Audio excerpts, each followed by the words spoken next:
She didn't even have the decency to call. Just a short text. 7 words that took 3 days of my life and turned them into silence. We're celebrating at his parents' this year.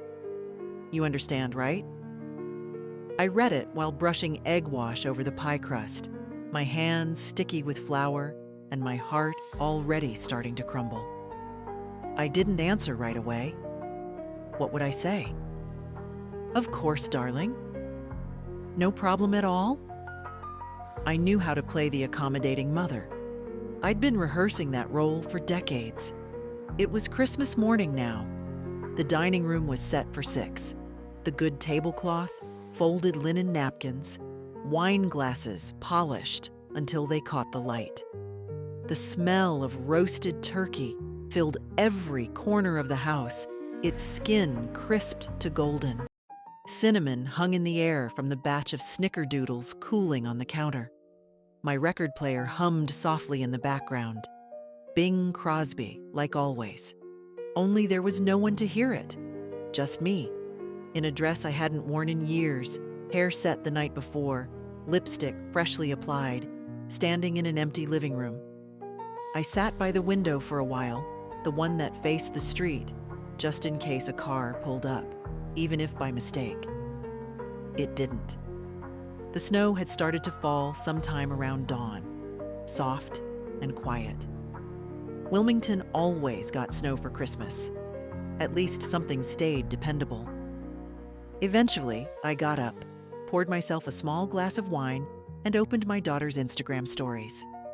I shouldn't have, but of course I did. There she was, Laura, my only daughter, laughing in front of someone else's tree, one of those giant fake firs with matching ornaments. Her husband, Greg, handed out gifts in his usual collared shirt, looking like he belonged on the cover of a magazine titled Suburban Bliss. Their 2 boys tore wrapping paper like wild animals, squealing over drones and gaming headsets. The caption read, "So grateful for family time." My hands went cold. I didn't feel angry, not exactly. Not yet. Just used. Like the wrapping paper after the presents are opened, crumpled, tossed aside, no longer needed. She hadn't even told the boys. I could see that in their carefree faces. They had no idea their grandmother had spent 3 full days cooking, that she had stayed up until midnight, basting a turkey she could barely lift, that she had gone to 3 different stores to find the exact chocolate Laura used to like as a child. She'd told them something vague, no doubt. Grandma's too tired. Grandma said next year. Grandma understands. And I did understand. Oh, yes. I understood more than they thought. I turned off the phone and stared at the cold turkey resting proudly on the sideboard. 3 days of preparation, and what for? Not a soul would eat it. The message had come in just before midnight, and I'd stared at it so long I barely slept. The words echoed even now, crawling into every corner of the house. You understand, right? I replayed it in my head while folding away the leftover table settings. I kept the plates on the table longer than I should have, part of me hoping someone might still walk in. But of course, no one did. The cranberry sauce had dried at the edges. The butter on the little glass dish had gone soft. I scraped the dishes into the trash, one by one. The turkey would last me until March if I cared to keep it. I didn't. There was no point in pretending anymore, not even to myself. In the hall closet, I found the dress I'd planned for Christmas Eve, deep green velvet with a brooch at the shoulder. I hadn't worn it in over a decade, maybe more. It was the kind of dress that said, I made an effort. I still matter. I put it on now, even though there was no one to see it, then sat down at the vanity to touch up the makeup I'd done the night before. I looked at myself in the mirror, really looked. The lipstick was still fresh, but it didn't suit the mouth underneath. My face, lined and careful, felt foreign. When had my cheeks begun to sag like that? When had my hair turned so white at the temples? I used to think age came gradually, like the seasons. Now I knew better. It comes in an instant. One day you're a mother preparing Christmas for her little girl, and the next you're a forgotten old woman in a silent house. Still, I smoothed my hair with my fingers. Still, I kept the dress on. I wouldn't let them take that from me, too. Around noon, I made tea and sat with it at the kitchen table. The mug had "Best Mom Ever" printed on it, a cheap thing from a Mother's Day years ago. I almost laughed at the irony. I sipped slowly, watching the snow gather outside. The street was quiet, no kids playing, no cars moving. Just the sound of wind pressing against the windows, soft and constant. There was a time, I remembered, when Laura used to beg me to leave up the Christmas lights until February. "They make everything happier," she'd say, tugging on my coat. That was back when she still thought of this house as home, back when she was mine. I heard the mailbox click shut and went to check, grateful for any distraction. Inside was a single envelope, plain, white, no return address. A generic card was tucked inside, printed in gold foil. "Wishing you joy this season." Below that, in my daughter's handwriting, were 3 words. "Sorry, things changed." I turned the card over. Nothing else. Things changed. Yes, that part, at least, was true. I placed the card beside the others on the mantelpiece. Cards from neighbors, from the pharmacy, from the local community center. Hollow greetings, but still something. Laura's card looked the smallest among them, the most meaningless. Like it had tried and failed to be an apology. I thought about calling her, just to ask gently why she didn't tell me the truth sooner, why she let me prepare everything, why she didn't even say sorry with her voice. But I didn't call, because deep down, I already knew the answer. She hadn't thought it would matter. The hours passed, but I didn't turn on the television. I couldn't bear to hear the canned laughter, the jingling commercials with their perfect families in matching pajamas. Instead, I cleaned the kitchen. Not because it needed it, I'd already wiped every surface twice, but because I needed something to keep my hands from trembling. By the time evening came, I'd peeled off the green velvet dress and folded it back into the tissue paper I'd kept it in for years. I slipped into my house robe, the one with the fraying sleeve. The silence in the house had thickened. It wasn't just the absence of sound, it was the absence of witness. No voices, no footsteps, no curious questions from grandchildren about ornaments or what time dinner would be. Just my own breathing, my own thoughts. My own fault? I sat in the living room and let the quiet surround me. For a moment, I closed my eyes and tried to imagine them arriving after all. Laura's laugh, a little too high-pitched when she was trying to overcompensate.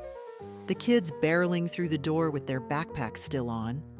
Greg pretending to be polite while checking his phone under the table. But the moment faded quickly. That wasn't coming. I knew it now with a certainty that hollowed out my ribs. When I finally opened my eyes, it was because of a sound I hadn't expected. A notification ping from my phone. My heart jumped.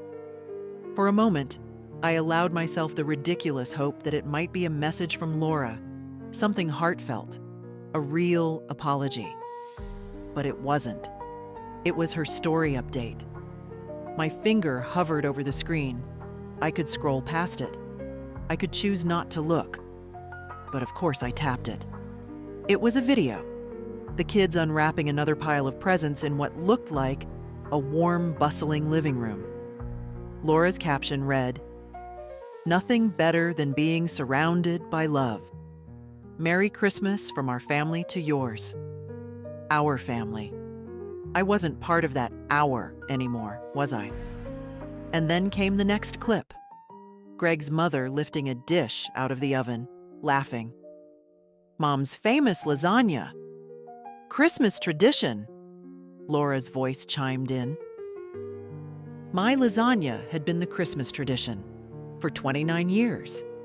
I'd started making it the year after her father died, when she was 12 and said she wanted something different for Christmas Eve. I'd spent that whole afternoon figuring out a recipe that would feel special and still comfort her. She used to say I made it better than any restaurant. I watched the video twice, not because I enjoyed the pain, but because I needed to believe it was real, that she had said that she'd filmed it and shared it and tagged it, you and family. I put the phone down gently, as if it were something fragile. That was when I realized I hadn't cried. Not once. Not yet. And I still didn't. Instead, I got up and walked to the cabinet in the hallway. The top drawer stuck a little, always had. I forced it open. Inside was the old metal file box where I kept the paperwork, bank statements, old receipts, copies of the checks I'd written over the years. A folder labeled Laura in thick blue marker. I pulled it out and took it to the table. There were checks for the down payment on their house, the first year of private school for the boys, a loan for Greg's business, $8,000, written with a hopeful note attached. Just until things stabilize. Thank you, Mom. They never paid it back. I'd stopped expecting it long ago. It wasn't just the money. It was the way I'd slipped into the background of their lives, always there, always helpful, always silent. The dependable one. The safe one. The one who could be postponed. That was the cost of being kind too long. You get mistaken for furniture. I sat at the table, surrounded by these scraps of proof, and I asked myself something I'd never dared to before. Would they even notice if I stopped helping? Would they notice if I stopped being available? Would they miss me? Or just the convenience of me? And for the first time in years, I thought, I might want to find out. I hadn't opened the photo albums in years. They sat on the bottom shelf of the living room cabinet, gathering dust. Heavy books with padded covers, gold embossed edges, little slips of paper sticking out here and there from where I'd tucked in extra snapshots that hadn't made it onto the pages. I pulled out the biggest one and carried it to the couch, laying it on my lap like a fragile child. The first photo was of Laura's second Christmas. She was standing in the middle of the living room in a knitted red jumper with 2 missing buttons. Her father had taken the picture. I remembered it clearly because we had almost no money that year, and I'd baked cookies from leftover flour and butter, wrapping them in brown paper and string. Laura had eaten 5 of them in one sitting and declared it the best Christmas ever. I turned the pages slowly, watching her grow with each turn. Here she was at 10, grinning wide in front of a snowman. At 15, sullen in a too small coat, arms crossed but still there. 18, her senior picture, taped in because she hadn't wanted it framed. Then her wedding, then the babies, then slowly less of her. Fewer photos, gaps between pages. I reached one of the last entries, Christmas 5 years ago. That had been the last one where they all came. I remember because Laura brought a dish of store-bought salad and Greg kept checking the time. The boys had opened their gifts so fast they barely looked at what they'd gotten. One of them asked if they could leave early to go to Grandma Elaine's, Greg's mother. That had stung. But I'd smiled through it. I always smiled through it. I closed the album gently and set it aside. The heaviness in my chest wasn't sadness anymore. It was something else, something steadier. I was beginning to see the pattern, not just of Christmases, but of years, how I'd been slowly moved from center to margin. It hadn't started this year. This year was just when it became obvious. The doorbell rang then. I nearly jumped. No one rang my bell on holidays. Not anymore. My first thought was that it might be a mistake, a delivery gone to the wrong house. But then I heard the soft tapping against the window. 3 light knocks. I stood and opened the door. It was Emily, my granddaughter. 16, long-legged and soft-eyed, wrapped in a coat too big for her, her cheeks pink from the cold. "Grandma," she said, lifting one hand in a shy wave, "I brought you some pie from over there." She gestured vaguely, and I knew what she meant. Her other grandmother's house. The real Christmas party. I blinked at her, surprised. "You came all this way?" She shrugged. "I told Mom I wasn't feeling well. I wanted to see you." Her eyes searched mine for permission. I stepped back and opened the door wider. Inside, she looked around, taking in the table still set for 6, the untouched food on the sideboard, the dimmed lights. I saw her throat move as she swallowed. "I didn't know they weren't coming," she said softly. "They just said it would be easier, less pressure for you." I gave a small laugh, dry and without joy. "Less pressure?" "I'm sorry," she said. "I think Mom didn't want to upset you, or maybe she didn't want to hear what you'd say if she told you." She didn't have to hear anything. A message is easy to ignore. Emily looked down at the pie in her hands. "It's pumpkin. I know it's not your favorite. I just thought, maybe you'd like some company." I set the pie on the counter and reached for the kettle. "Then let's have tea," I said. She helped me pour it. We sat at the table, just the two of us. I didn't ask her what the others were doing. I didn't need to. I knew. She told me about school, about her friend Olivia's new puppy, about a book she was reading for English class. She spoke quietly, respectfully, with a kind of warmth that felt like balm on a wound I hadn't realized was open. At one point, she looked around the room again. "You really did all this?" "I do it every year." "For them?" "For me," I said after a pause. "At least that's what I used to tell myself." Emily nodded slowly. "You deserve better." I looked at her carefully. 16, yes, but she had an old soul. She saw more than most did. That night, after she left, I sat at the table alone again. But it felt different. Not better, not easier, but different. Because now, at least, someone had seen it. Had seen me. And sometimes that's enough to start something changing. She hadn't even told Emily. That realization came to me later, after the dishes had been put away. After I'd placed the pie she brought into the fridge with a little label, so I wouldn't forget it was hers. The house was quiet again, but not quite as hollow. Her presence had left something behind, an echo of warmth, a reminder. But it also sharpened the sting. Laura hadn't warned her, not even a hint.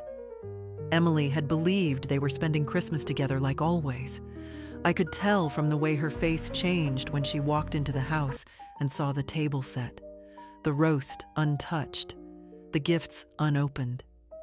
She'd been embarrassed, not of me, but for me. I sat back down at the kitchen table, picked up my phone, and scrolled through my messages again. Nothing from Laura since the night before. Just the one sentence that still hung in the air like smoke. "We're celebrating at his parents' this year. You understand, right?" I did understand, and that was the problem. I put the phone down and reached for the manila envelope I'd pulled from the drawer earlier. Inside were the bank printouts, quarterly summaries, regular transfers, the history of all the help I'd given over the years. Line after line of quiet generosity. Laura's tuition, first apartment, the deposit on their current house, the orthodontist bills for the boys, the bridge loan when Greg lost his job for a few months and they needed to keep up with the mortgage, and Christmas gifts. Not just toys and clothes for the kids, but checks slipped discreetly into cards, handed over with a quiet, just in case. I never made a show of it. That's not who I was. But maybe I should have. I took out a pen and a notebook and started writing down numbers.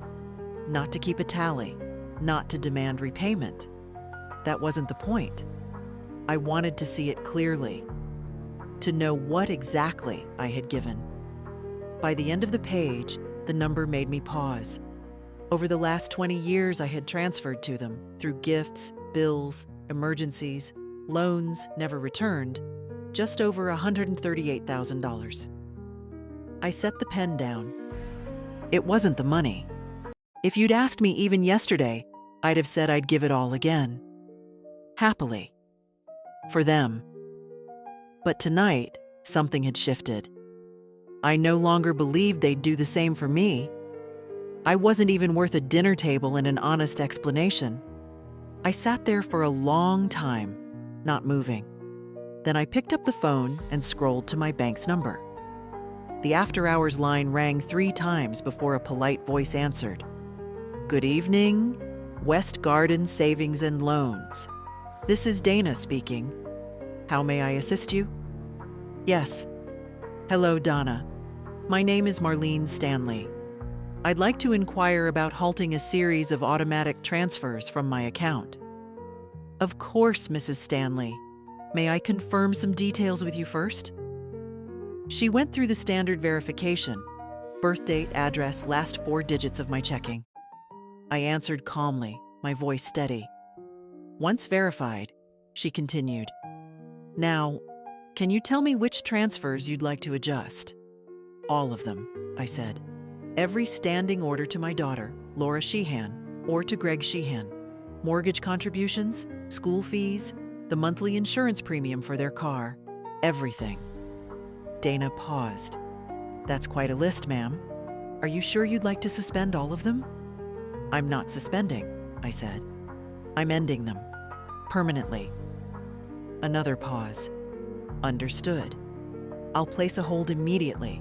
For full termination, you'll need to sign off at your local branch. We open at 9 tomorrow." "I'll be there," I said. She confirmed the changes and wished me a good night. I hung up and sat in the quiet once more. It wasn't revenge. It wasn't bitterness. I didn't feel triumphant. What I felt was clarity. For years, I'd told myself I was doing what mothers do, giving, helping, smoothing the way. And maybe that's true. Maybe that's what love looks like, in a way. But love without respect curdles into obligation. And obligation is not family. They had taken everything I offered, except me. That was about to change. I woke early the next morning, before the sun had risen. The light outside was still a dull gray, the kind of winter morning that never quite becomes day. I moved slowly, not from weakness, but from intention.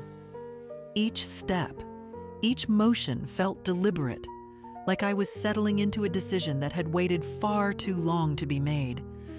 I made my tea without hurry. No radio, no television, just the soft clink of the spoon against the cup and the faint hum of the refrigerator. At 8:30, I was dressed and ready, wearing the same coat I'd worn to Laura's college graduation. Dark blue wool with silver buttons, a gift from my late sister.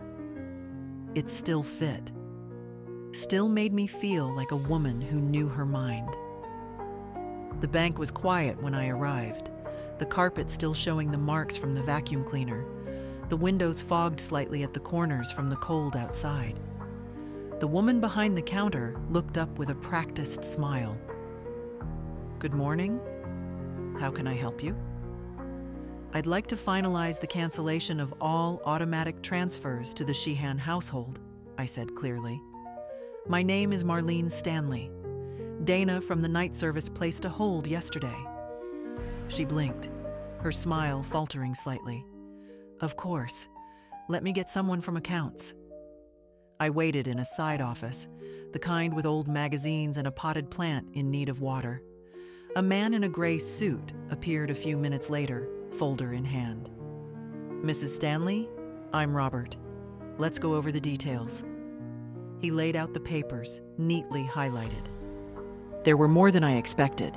Mortgage supplements, utility reimbursements, a recurring educational fund transfer labeled Ed Fund Sheehan.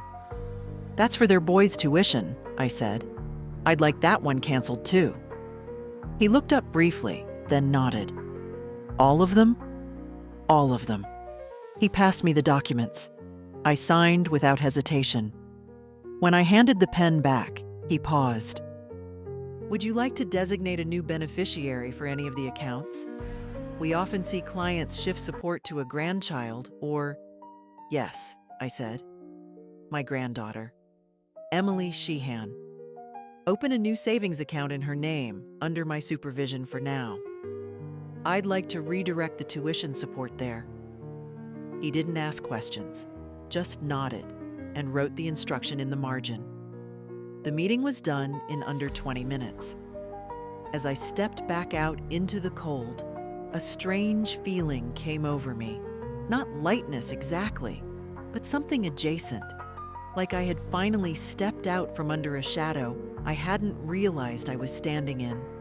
The world hadn't changed, but I had, and that would be enough. When I got home, the answering machine was blinking. I pressed play. 3 messages. The first was from Laura. Mom, hey, I wanted to check in. I saw that the tuition payment didn't go through this morning and, I just assumed it was a bank error. Anyway, call me, okay? Love you. The second was shorter, her voice tighter. Hi again. Just wanted to say we were surprised you didn't respond to the Christmas card. The boys were asking if you got it. We hope you're okay. The third message came barely an hour after the second. Greg, this time. Hi, Marlene. It's Greg. I don't want to intrude, but Laura's really upset. She said you stopped some bank things and now Emily's saying weird stuff. Can we talk? Maybe there's been a misunderstanding.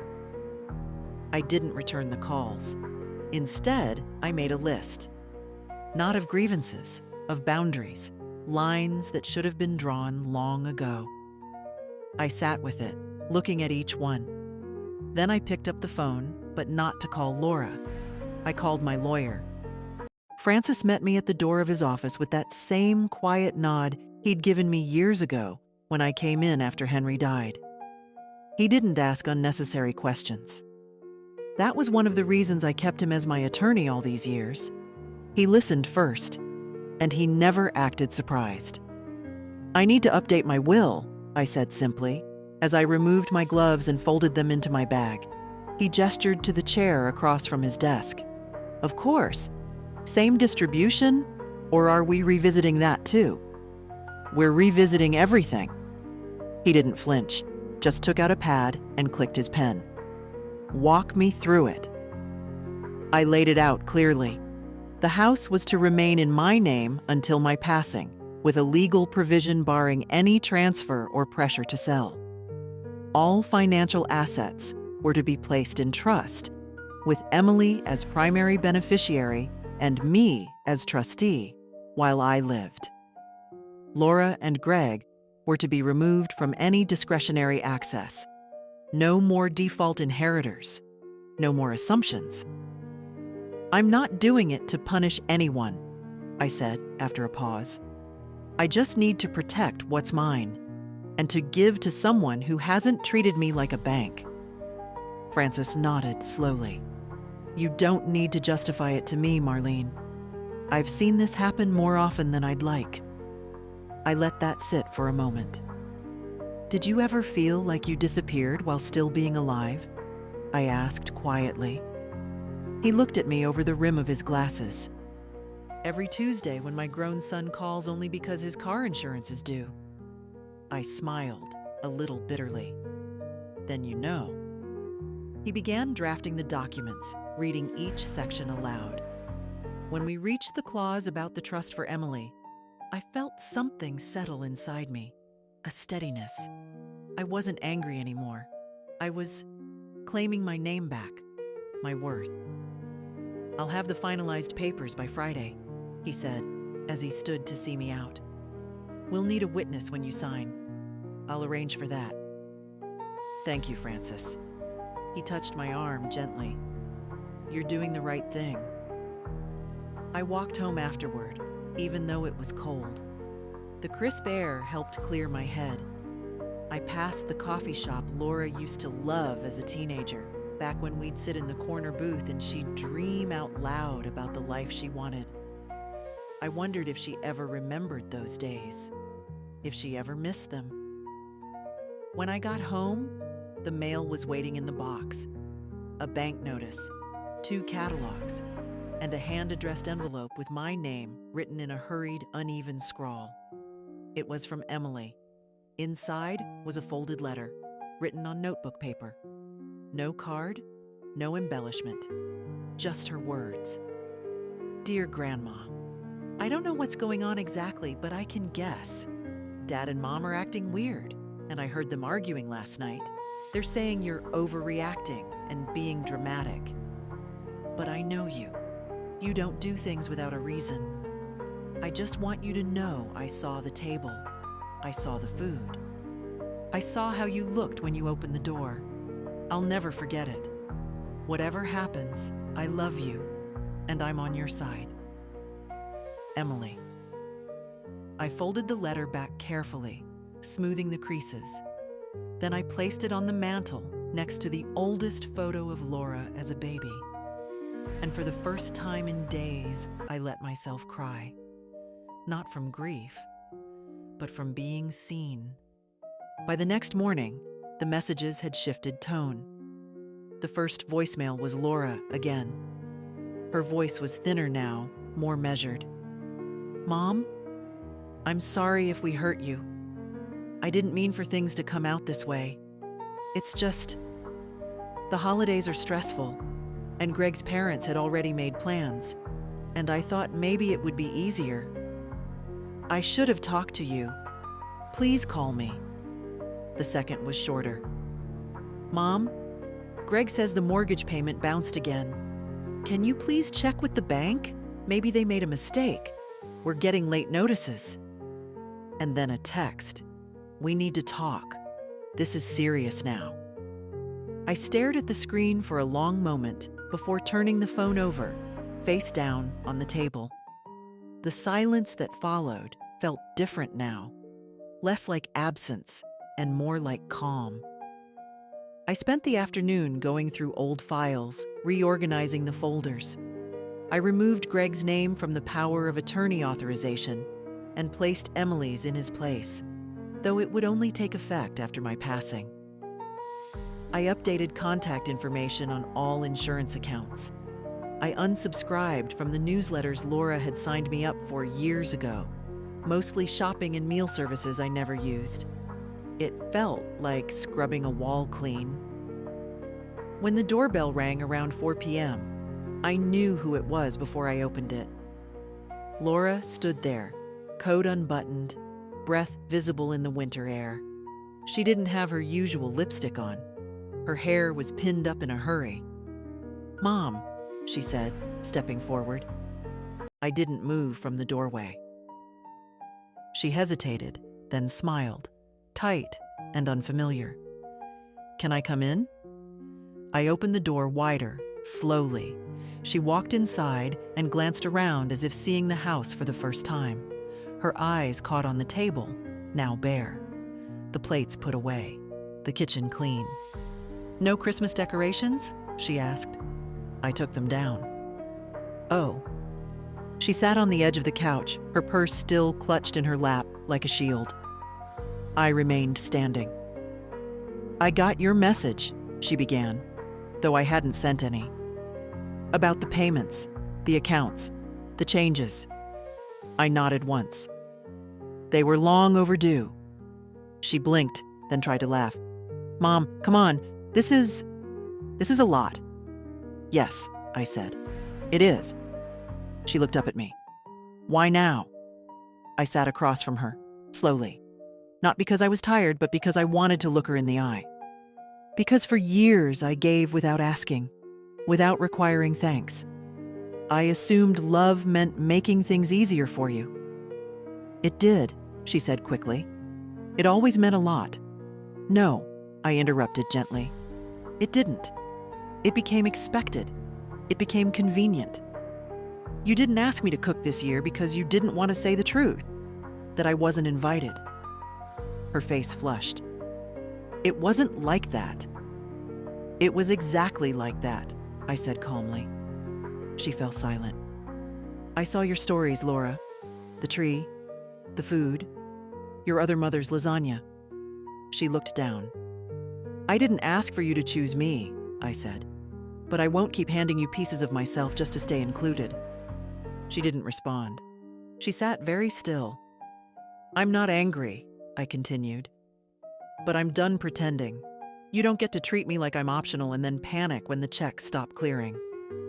Her shoulders dropped, and for a moment, I saw the child in her again, the one who used to crawl into my lap on stormy nights. I didn't know you felt this way, she said softly. You didn't ask. She looked at her hands. We can fix it, she whispered. We can talk about how to adjust things. I shook my head. You're not here to fix it. You're here because the money stopped. She flinched but didn't argue. I'm not shutting the door on you, I said, but I am closing the account. She looked up, eyes wet. And for the first time in a long time, I didn't reach for a tissue to hand her. She stayed another 20 minutes, trying different tones, gentle, logical, wounded. But none of it held. Not anymore. I just don't understand why you're doing this now, she said again as she stood near the door, her voice beginning to fray. It feels cruel. I looked at her squarely. Laura, I've spent decades being careful not to hurt you. Maybe that's what allowed this in the first place. She opened her mouth, then shut it again. Outside, the wind had picked up. I could hear the trash bin lids rattling down the street. Laura looked older to me somehow in that moment, not because of her face, but because I finally saw her without the lens of obligation. Just a woman who had gotten too comfortable standing on my shoulders. I'll tell the boys you're not mad at them, she said after a pause, brushing invisible dust from her coat. I'm not, I said. And I hope one day you'll understand this isn't punishment, it's correction. She left quietly. No slammed doors, no tears. Just a strange kind of unfinished silence. I stood by the window and watched her drive off, then went to the kitchen and poured myself a glass of water. The quiet returned like an old friend. Not harsh, just present. Just mine. That evening, I called Emily. She answered on the second ring. Grandma? Hi, darling. I just wanted to hear your voice. You okay? She asked, instantly alert. I'm fine. I had a visitor today. There was a pause. Mom? Yes. We talked. I think she's beginning to realize something changed. Emily didn't say anything. I could hear her breathing on the other end. I'm setting some new things in place, I continued. You'll see the documents soon, the trust, the legal updates. I want you to have some protections, not just financially.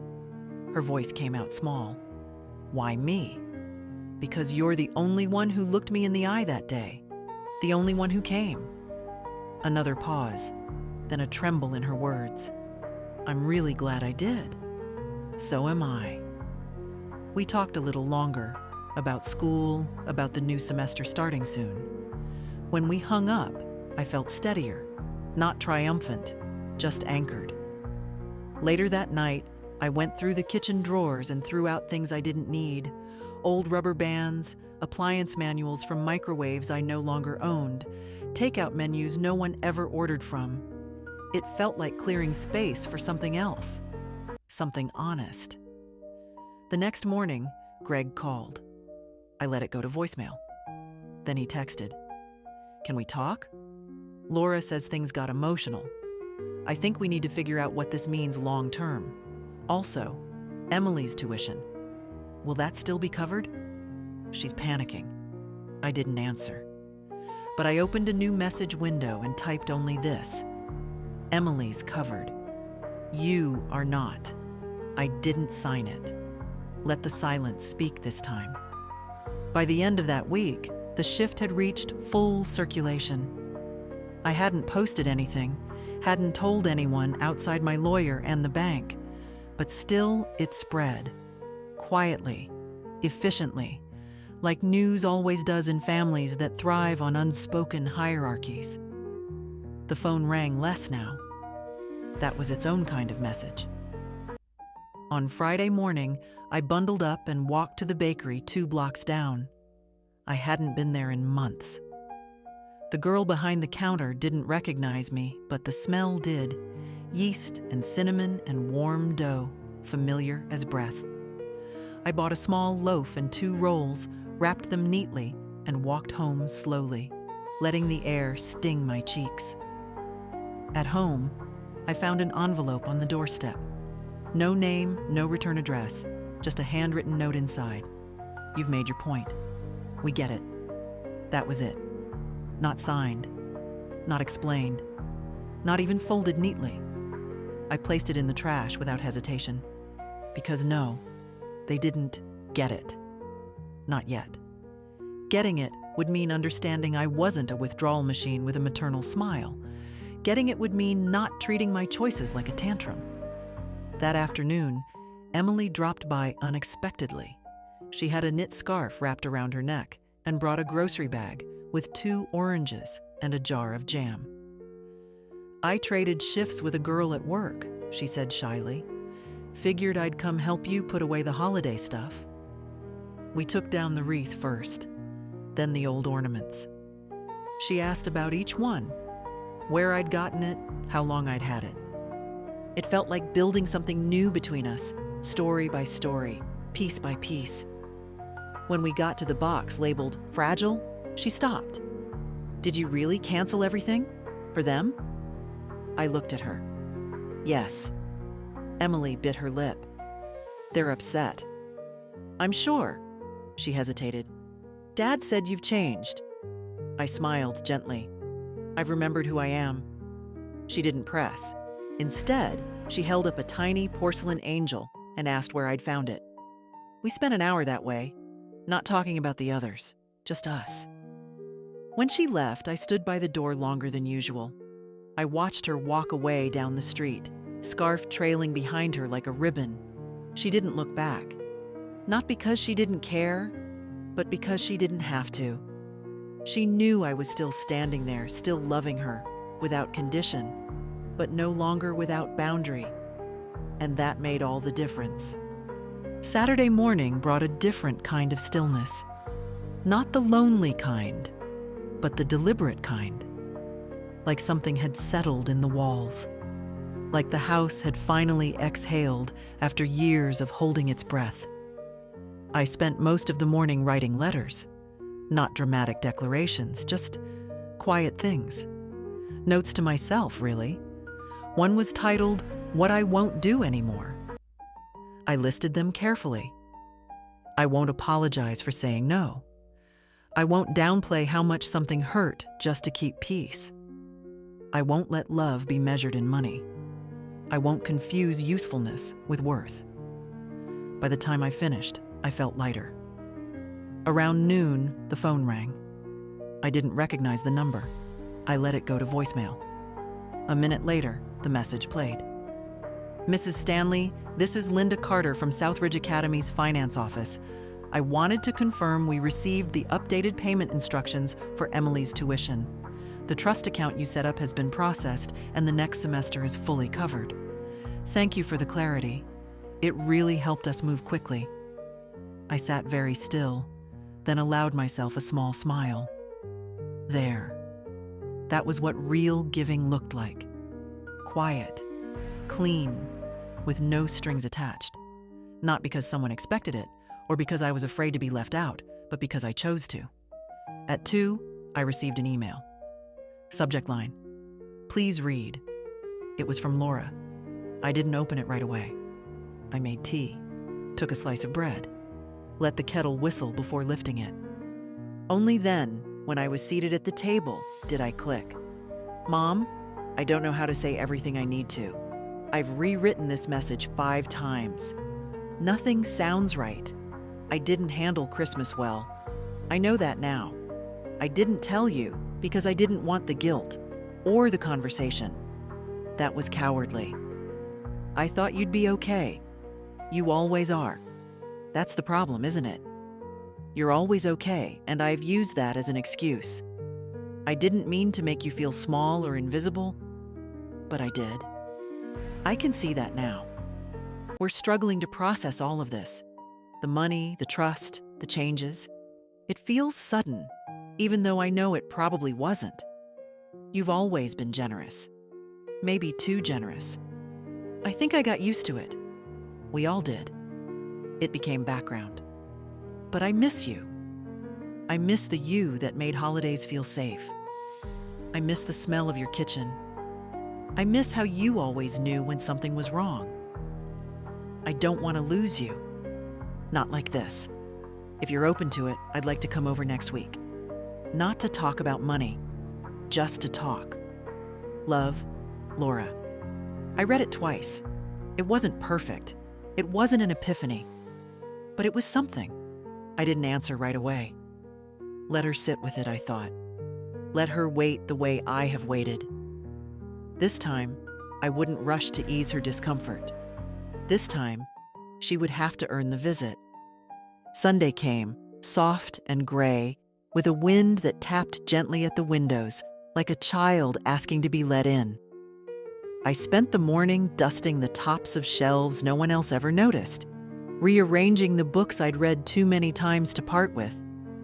It was the kind of work that didn't demand much thought, and that's what I needed. Because underneath everything, the letters, the accounts, the silence, there was still a kind of ache. Not regret, not even sadness. Just the ache of being someone who had once been central and now lived mostly on the edges. I was folding laundry when the doorbell rang. Not a visitor, a delivery. I opened the door to find a young man holding a large box, carefully sealed and marked perishable. He smiled and handed me the receipt. "It's a meal kit," he said. "All prepped, just needs heating." I stared at it. "From who?" He checked the receipt. "Greg Sheehan, says with love." I didn't invite him in. Just nodded and took the box. Inside, I placed it on the table. Chicken parmesan, garlic bread, a bottle of mid-range red wine, and a note in Greg's handwriting. "We know things have been tense. Maybe dinner can be a bridge." I looked at the packaging, branded, neatly portioned, carefully curated.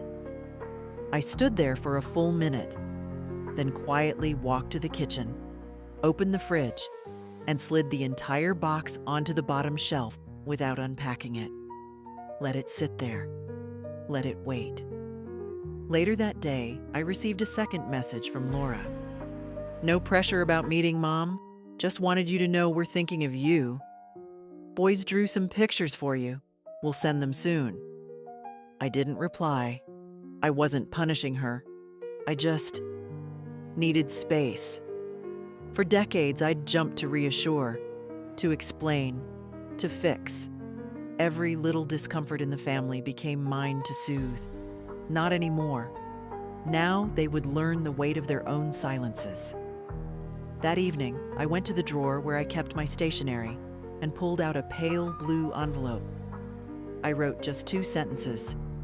"Emily, darling, tuition is handled, and so are you. You'll never be left wondering where you stand with me." I placed it in the mail slot, picturing her reading it, knowing without a doubt she was my priority. that she wasn't caught in this to be pulled one way or the other. The house was still quiet, but I was no longer waiting for the silence to break. I was building something in it. Monday morning arrived with a brittle blue sky and a sun that only pretended to bring warmth. I stepped outside just long enough to bring in the mail, bundled in my coat and scarf, the air sharp on my cheeks. Inside the mailbox, among catalogs and a credit card offer I didn't need, was a thick envelope from Francis's office. I brought it to the kitchen table, made tea, and opened it with slow fingers. Inside were the finalized documents, the updated will, the trust paperwork for Emily, the official letters of revocation for previous financial authorizations. Each page crisp, precise, necessary. I signed them one by one. No hesitation, no tremble in the hand. When I was done, I called Francis. "Everything looks correct," I said. "I'll bring the originals this afternoon." He cleared his throat gently. "You've handled this with rare clarity, Marlene." "I'm done handing out clarity in whispers," I said. "Now it's in writing." After lunch, I walked the documents to his office, dropping them off without ceremony. The receptionist, kind-faced and always a little too nervous, offered me a cookie from the tin on her desk. I took one. Oatmeal raisin. Just sweet enough. When I returned home, a package was waiting on the porch. Emily's handwriting on the label. Inside, a scarf she had knitted, 2 photographs of us from past holidays, and a small card. "Thought you might want something soft for the cold days. I miss you already. Love, M." I pressed the scarf to my face and inhaled. Lavender, wool, a trace of her. That evening, I placed the signed documents in the fireproof box beneath my bed. My affairs were in order now, not as a threat, but as protection. My voice preserved on paper. The next morning, I received a short email from Laura. No apologies this time. No warmth either. "Mom, we've received word from Francis about the will and the trust. I don't really know what to say. I guess this is final then. Just one thing. Please don't let this divide the family more than it already has. The boys still need to see you as their grandmother, not someone who turned her back on us. L." I read it 3 times. Then I closed the laptop and whispered to the quiet around me. I didn't turn my back. I just stopped kneeling. She didn't knock this time. The car pulled up quietly around noon. Silver SUV, the same one they bought last year when Greg got his bonus, and I co-signed the loan. I watched from the window as Laura stepped out alone, glancing once toward the house like she didn't know whether to come in or turn around. I opened the door before she reached it. "Hi," she said. "Come in," I answered, stepping aside. We didn't hug. She walked in like someone visiting a place she used to know, pausing slightly in the hallway, glancing at the photos still hanging there. Wedding portraits, baby pictures, school days. I hadn't taken any of them down. I didn't need to erase her to move forward. I just needed to stop pretending I didn't exist outside of her. "I didn't bring the boys," she said. "Thought it'd be better this way." I nodded. "Probably." We sat in the living room. She didn't take off her coat. There was a long stretch of silence before she spoke. "I've been trying to find the right way to talk to you, but it keeps coming out wrong." I didn't interrupt. She folded her hands, then unfolded them. "I didn't think it mattered that much. Missing one Christmas. We'd been running around so much. Greg's parents wanted to host for once, and I thought, maybe you'd be relieved." "Relieved?" I asked. "To not have to do all the work. To not cook, clean, host. I thought I was doing you a favor." I studied her face. "Then why didn't you say that?" She looked down. Because I knew it wasn't true. Not really. We sat quietly for another moment. Then I asked, "Why didn't you tell the boys?" Her voice lowered. "I didn't want to make you the bad guy." "I see." She winced at that. "I didn't come to argue," she said softly. "I came because I think you're right." That stopped me. "You are," she continued. "I've treated your help like a given, not maliciously, not even consciously. But I did. And Greg did. We expected it. We forgot it came from somewhere. From someone." I said nothing. "We're scared," she admitted, voice shaking now. "The mortgage, the school fees, we've never been good with planning. I guess we always thought there'd be more time." "Time doesn't replenish," I said. "Not like money." She nodded. "I've felt the distance before, but I never thought it would close around me." I looked at her then, not the daughter I had once held in my arms, but the woman sitting here now, frightened, confronted. "I didn't change the will to punish you," I said. "I changed it because I finally realized what love should cost and what it shouldn't." Tears filled her eyes. She didn't wipe them. "I don't know how to fix this," she whispered. "You don't," I said gently. "You accept that it's different now, and then you show up. Not with gifts, not with calls when the account goes quiet. You show up as a daughter, not a dependent." She nodded slowly. "I can try," she said. "Trying isn't asking to be taken back," I said. "It's asking to be let in again." For the first time in years, she really listened, and I let the silence finish the rest. January drifted in with its usual grayness, but this year, it felt less like an end and more like a clearing. The house was quiet, yes, but no longer echoing with disappointment. Just calm. Just air and warmth and me. I saw Emily twice that week. She brought over a puzzle we did together at the kitchen table, like we used to when she was little. 1,000 pieces. Took us 3 evenings. On the last night, we stayed up past midnight, laughing over missing corners and tea gone cold. She didn't mention her parents, and I didn't ask. A few days later, Laura sent a postcard from their weekend trip to the mountains. No explanations, no complaints. Just a photo of the snow and 3 words. "Thinking of you." That was enough. I didn't need a complete rewrite of the past. I just needed space to write my own ending. The lawyer confirmed everything was filed, notarized, and recorded. Emily's trust was active. My choices were protected. There would be no misunderstandings. Greg never called again. Laura still texted tentatively. I answered sometimes. And one evening, I sat with a cup of chamomile tea, the lights low, the house warm, and thought to myself, not bitterly, not sadly, just clearly, I had given them enough, more than enough. What I had left, I would give to myself, and to the ones who truly saw me. Maybe that's what aging is in the end, not shrinking, but returning to size. The size you were before you bent to make room for others. And if you're reading this, if you've ever felt yourself getting smaller to stay loved, to stay needed, to stay safe, then let me say this plainly.